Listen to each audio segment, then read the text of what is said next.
இது சென்னை கிண்டியில் உள்ள கலைஞர் அரசு பன்னோக்கு மருத்துவமனையில் டாக்டருக்கு கத்திக்குத்து நடந்த சம்பவம் தமிழகம் முழுவதும் ஒரு பதற்றத்தை ஏற்படுத்தி இருக்கிறது. இன்று அந்த மருத்துவர் பாலாஜி ஐசியூ வார்டில் அனுமதிக்கப்பட்டிருக்கிறார். அவரை கத்தியால் குத்திய நபர்களை அங்கு இருந்த பொதுமக்களே பிடித்து அடித்து உதைத்து அவர்களை காவல்துறையிடம் ஒப்படைத்திருக்கிறார்கள்.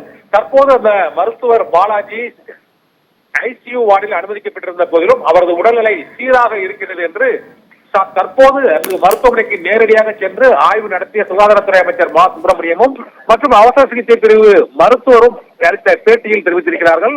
அவருக்கு முதுகு மற்றும் நெஞ்சு, வயிறு ஆகிய பகுதிகளில் கத்தி குத்தால் படுகாயம் ஏற்பட்டதால் ரத்தப்போக்கு பெருமளவில் ஏற்பட்டதால் அவர் ஐசியூ வார்டில் அவசர சிகிச்சை பிரிவில் பாலாஜி ஜெகநாதனுக்கு டாக்டருக்கு மருத்துவ சிகிச்சை அளிக்கப்பட்டு வருகிறது என்றும் அவர் தெரிவித்திருக்கிறார். மேலும் ஐசியூ வார்டில் மருத்துவர் அனுமதிக்கப்பட்ட நிலையில் அவருக்கு உயிருக்கு ஆபத்தில்லை, உடல்நிலை சீராக இருக்கிறது என்ற ஆறுதலான தகவலும் இப்போது சுகாதாரத்துறை அமைச்சர் மா சுப்பிரமணியம் கிண்டி மருத்துவமனைக்கு நேரடியாகவே சென்று அங்குள்ள மருத்துவரை பார்த்து அதன் பின்னர் மருத்துவரின் பேட்டியும் தற்போது வெளியாகி இருக்கிறது. இதனால் அவரது உயிருக்கு ஆபத்தில்லை, உடல்நிலை சீராக இருக்கிறது. மேலும் கத்தியால் குத்திய இருவரும் கைது செய்யப்பட்டு விட்டனர் என்றும் அவர்கள் கத்தியால் குத்தியதற்கான காரணம் அவர்களது தாய்க்கு புற்றுநோய் பாதிப்பு இருந்ததாலும் அவருக்கு முறையான சிகிச்சை அளிக்கப்படவில்லை என்பதால் கோபமடைந்து இந்த தாக்குதலில் ஈடுபட்டதாக அவர்கள் அளித்த வாக்குமூலத்தின் மூலமாக முதல் கட்ட விசாரணையில் தெரிய வந்திருக்கிறது. இப்போது இந்த மருத்துவருக்கு கத்தி குத்தி ஏற்பட்ட சம்பவத்தால் கிண்டி மருத்துவமனை வளாகத்தில் காவல்துறையினரும் பெருமளவில் குவிக்கப்பட்டிருக்கிறார்கள். அங்கு இது போன்ற சம்பவம் தனக்கு அதிர்ச்சி அளித்திருக்கிறது என்று முதலமைச்சர் மு க ஸ்டாலினும் இப்போது அந்த அதிர்ச்சி தகவலை தெரிவித்து அதிர்ச்சி அளிக்கிறது என்றும் உரிய பாதுகாப்பு நடவடிக்கைகள் மேற்கொள்ளப்படும் என்றும் முதலமைச்சர் மு க ஸ்டாலின் தற்போது வெளியிட்டுள்ள அந்த அறிக்கையில் தெரிவித்திருக்கிறார். டாக்டரை கத்தியால் குத்தியவர்களே அவர்கள் மீது கடும் நடவடிக்கை எடுக்கப்படும் என்றும் இது போன்ற சம்பவங்கள் இனிமேல் நடைபெறாத அளவுக்கு மருத்துவமனைகளில் உரிய பாதுகாப்பு அளிக்கப்படும் என்றும் மருத்துவர் பாலாஜியை நோயாளியின் குடும்ப உறுப்பினர்கள் திடீரென தாக்கியது தமக்கு மிகுந்த அதிர்ச்சி அளிக்கிறது என்றும் முதலமைச்சர் மு க ஸ்டாலின் தெரிவித்திருக்கிறார். இந்த கொடுஞ்செயலில் ஈடுபட்டவர்கள் உடனடியாக கைது செய்யப்பட்டு இருக்கிறார்கள் என்றும் சட்டப்படி உரிய நடவடிக்கை எடுக்கப்படும் என்றும் முதலமைச்சர் மு க ஸ்டாலின் அதிர்ச்சியும் மற்றும் அடுத்த கட்ட நடவடிக்கைகள் தொடர்பாக உறுதியும் அளித்திருக்கிறார்.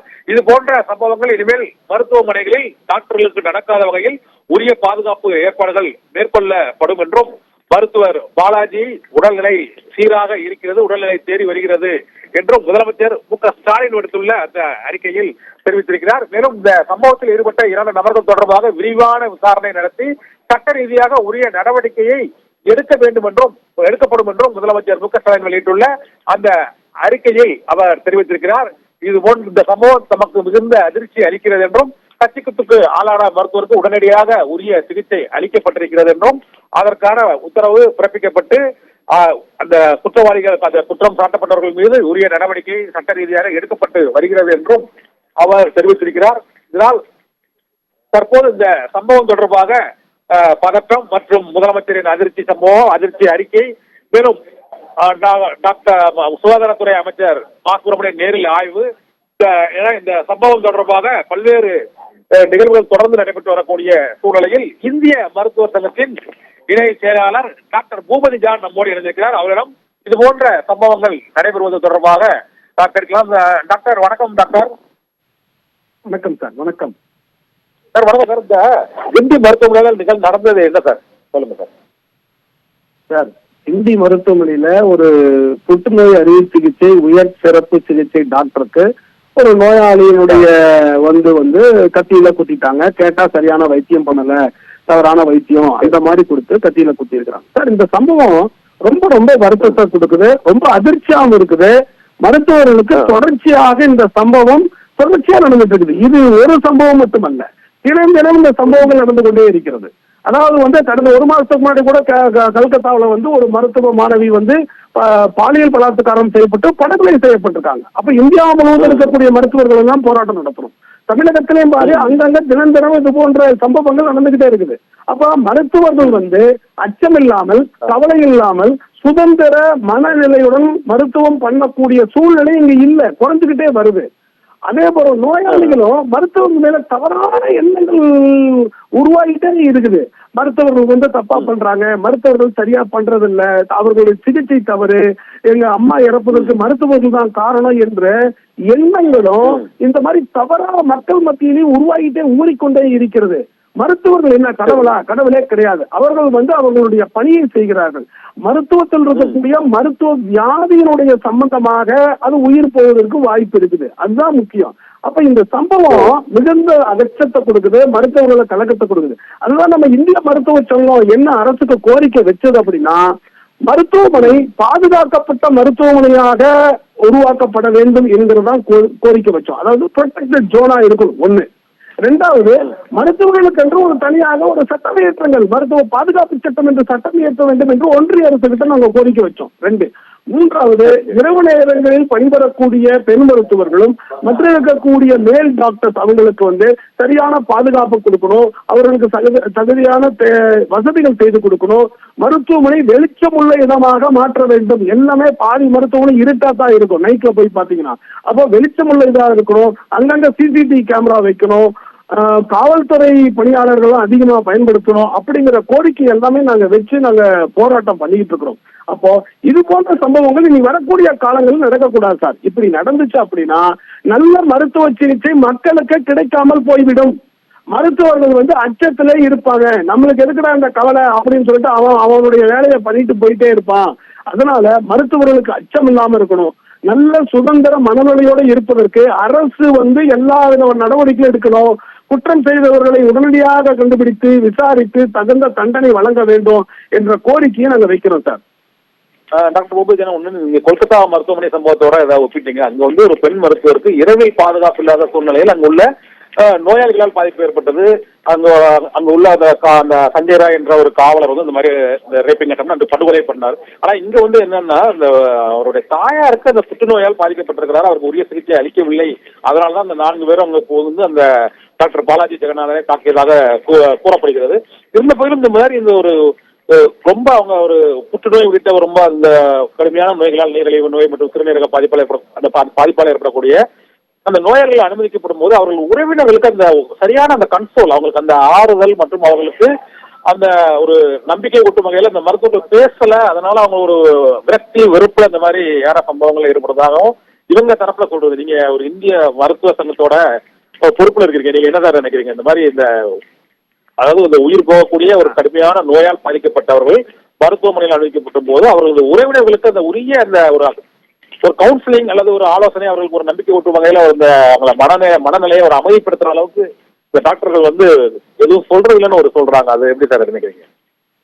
சார், நம்ம என்ன சொல்ல வரோம் சார், டாக்டர்கள் வந்து கண்டிப்பாக மருத்துவத்தினுடைய வியாதியை பத்தியும் என்ன மருத்துவம் கொடுக்குறோம் அப்படிங்கிறத பத்தியும் கண்டிப்பாக அவங்க சொல்லுவாங்க சார். ரெண்டாவது, மருத்துவனுடைய மனநிலை வந்து இப்போ ஒரே ஒரு டாக்டர் தான் இருப்பார். முன்னாள் ஒரு டாக்டர் 2 டாக்டர், ஏன்னா இது உயர் சிறப்பு சிகிச்சை புற்றுநோய் மருத்துவம்ங்கிறது நிறைய டாக்டர்ஸ் இருப்பாங்க. வரக்கூடிய நோயாளிகள் 100கணக்கான 500 கணக்கான நோயாளிகள் வந்துட்டு இருப்பாங்க.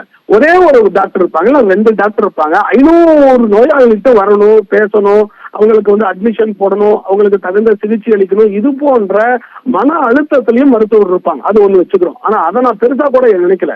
ரெண்டாவது, புற்றுநோய் என்கிற வியாதி வந்து முத்தும் பொழுது அது மருத்துவர்களாலேயே ஒண்ணுமே பண்ண முடியாது.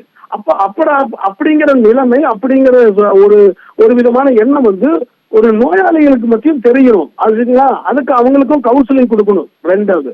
மூணாவது என்னன்னா, அடிப்படையிலேயே இந்த மருத்துவர் மேல நம்பிக்கை வைக்கணும். ஃபர்ஸ்ட், இந்த மருத்துவர் கண்டிப்பாக ஓரளவுக்கு தகுந்த சிகிச்சை கொடுப்பாரு, நியாயமான ட்ரீட்மெண்ட் கொடுப்பாங்கிற நம்பிக்கை எப்படி வரும்னா, நோயாளிகளுடைய உறவினர்களுக்கும் மற்றவர்களுக்கும் வந்தாதான் அந்த நோயே குணமாகும். முதல்ல நம்பிக்கை இருக்கணும். நம்பிக்கை இல்லாம இருந்தோம்னா அந்த நோய் குணமும் ஆகாது, சரியான ஒரு நிலையில ஒரு ட்ரீட்மெண்ட்டும் போயிட்டு இருக்காது. 3. 4வது வந்து இது போன்ற இருக்கக்கூடிய இந்த சூழ்நிலையில இந்த மாதிரி சென்சிட்டிவான, அதாவது இறக்குற நிலை இருக்கிறாங்க ஒரு பேஷண்ட், இல்ல அடிபட்டு வந்து உயிருக்கு போராடி இருக்கிற நிலையில அந்த நோயாளிகளுடைய உறவினர்களுக்கு மட்டும் கவுன்சிலிங் கொடுக்கறதுக்கு அரசு வந்து தக்க முயற்சி எடுத்து மனநல டாக்டர், கவுன்சிலிங் சென்டர், இது போன்ற கவுன்சிலிங் சென்டர் வச்சு தொடர்ச்சியா அவங்களுக்கு வந்து கவுன்சிலிங் கொடுக்கணும், அட்மிஷன் பண்றதுக்கு முன்னாடியே. அப்ப இதெல்லாம் வந்து அரசுனா வந்து எடுத்து அந்த காரியங்களை செய்யணும், ரொம்ப முக்கியம். இப்ப உதாரணத்துக்கு ஒண்ணு சொல்றேன் சார், ஒரு ஆக்சிடென்ட் கேஸ் வந்துருச்சு. ஆக்சிடென்ட்ல குத்துயிரும் குலையுமா ரத்தம் எல்லாம் போயிட்டு வர்றதுல 10 நிமிஷத்துல ட்ரீட்மெண்ட் ஐசியூல வச்சு மருத்துவர்கள் வந்து ட்ரீட்மெண்ட் கொடுக்க இறந்துருவாரு. உடனே என்ன ஆகுது, அந்த கோபம் இருக்குல்ல, அந்த கோபம் மருத்துவர்கள் மேலும் மருத்துவமனை மேலும் அப்படியே திரும்புது. இது எப்படி தடுக்கிறது? இந்த கான்ஃபிளிக்ட, இந்த மென்டல் கான்ஃபிளிக்ட் எப்படி தடுக்கிறதுனா அரசு தான் முன் வரணும். அப்ப கவுன்சிலிங் சென்டர் வைக்கணும், அப்புறம் மனநல டாக்டர் வைக்கணும், தகுந்த வசதிகள் கொடுக்கணும், மருத்துவமனையில பற்றாக்குறை இல்லாம மருத்துவர்களை நியமிக்கணும். அதோடு சேர்த்து நல்ல ஒரு பாதுகாப்பான சூழ்நிலைகளாக ஒரு போலீஸ் ப்ரொடெக்ஷனோட அங்க இருக்கணும். முக்கியமான சென்சிட்டிவான இடத்துல எல்லாம் இது போன்ற சூழ்நிலைகள் இருந்தா தான் வரக்கூடிய காலங்கள்ல மக்களுக்கும் மருத்துவர்களுக்கும் இருக்கக்கூடிய அந்த இணக்கம் இருக்குது பாருங்க, டாக்டர் பேஷண்ட் ரிலேஷன்ஷிப் ஸ்ட்ராங்கா இருக்கும். எந்த விதமான பிரச்சனைகளும் வருவதை வந்து நம்ம தடுக்க முடியும். சார், டாக்டர் பூபல் சார், கடைசி ஒரே ஒரு கேள்வி. அதாவது இப்போ மருத்துவமனைகள்ல நீங்க இப்ப சொன்னதுல இருந்து போதிய மருத்துவர்கள் அங்க பணியில இல்ல, அந்த இது போன்ற ரொம்ப கடுமையான நோய்களுக்கு சிகிச்சை அளிக்க மருத்துவர்கள் இல்லை. இன்னொன்னு பாதுகாப்பு இல்லைங்க. ஆனா அரசு மருத்துவமனைகள் அந்த ஓபி ஸ்டேஷன் இருக்கு, அந்த தலைமை மருத்துவமனைகளை மட்டும் இருக்குன்னு நினைக்கிறேன், மற்ற மருத்துவமனைகள் இல்ல. ஆனா அனைத்து மருத்துவமனைகளும் சாத்தியமா சார் நாம இப்போ உள்ள சூழ்நிலையில? கடைசியா ஒரு கேள்வி, என்ன பாதுகாப்பை அதிகரிக்கணும்னு நினைக்கிறீங்க நீங்க? இந்த ஐசியூ வார்டுலயாவது ஒரு போலீஸ் இருக்கலாம்னு நினைக்கிறீங்க சார்? இப்ப பாதுகாக்கப்பட்ட பகுதியா அறிவிக்கப்படுங்க சார், ப்ரொடெக்டட் ஜோன்.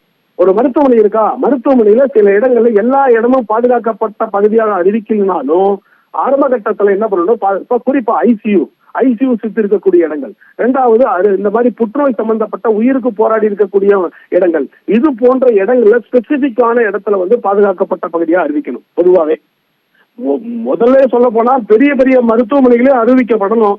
அது ஃபர்ஸ்ட் இனிஷியல் ஸ்டேஜ்ல இது போன்ற ஒரு முயற்சியை ஃபர்ஸ்ட் எடுக்கணும். ஒண்ணு. ரெண்டாவது வந்து ஒரு ஒரு இந்த மாதிரி புற்றுநோய் போன்ற சிகிச்சை மற்ற இருக்கக்கூடிய சூப்பர் ஸ்பெஷாலிட்டி ஆக இருக்கக்கூடிய டிபார்ட்மெண்ட்னா மருத்துவர்கள் கம்மியா தான் இருக்கிறாங்க. அப்போ நோயாளிகளுடைய எண்ணிக்கை அதிகமா வந்துட்டு இருக்கு. அப்ப அவங்களுக்கு பணிச்சுமை அதிகமா இருக்கு, மனச்சுமையும் அதிகமா இருக்கு. இதை தீர்ப்பதற்கும் மற்றக்கூடிய அப்பாயின்மெண்ட் பண்றதுக்கும் நல்ல தகுந்த மருத்துவர்களை போடுவதற்கும் அரசு வந்து முன் வரணும். 2.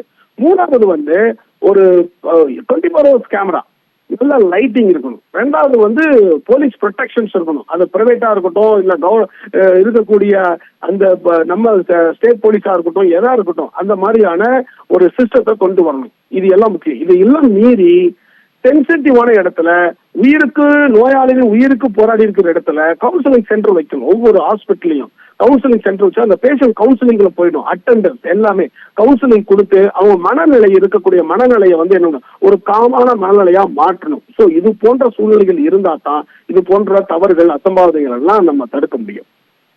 நன்றி சார். நன்றி டாக்டர். டாக்டருக்கு மருத்துவ கத்தியால் குற்றப்பட தொடர்பாக பல்வேறு தகவல்கள் மிக்க நன்றி டாக்டர்.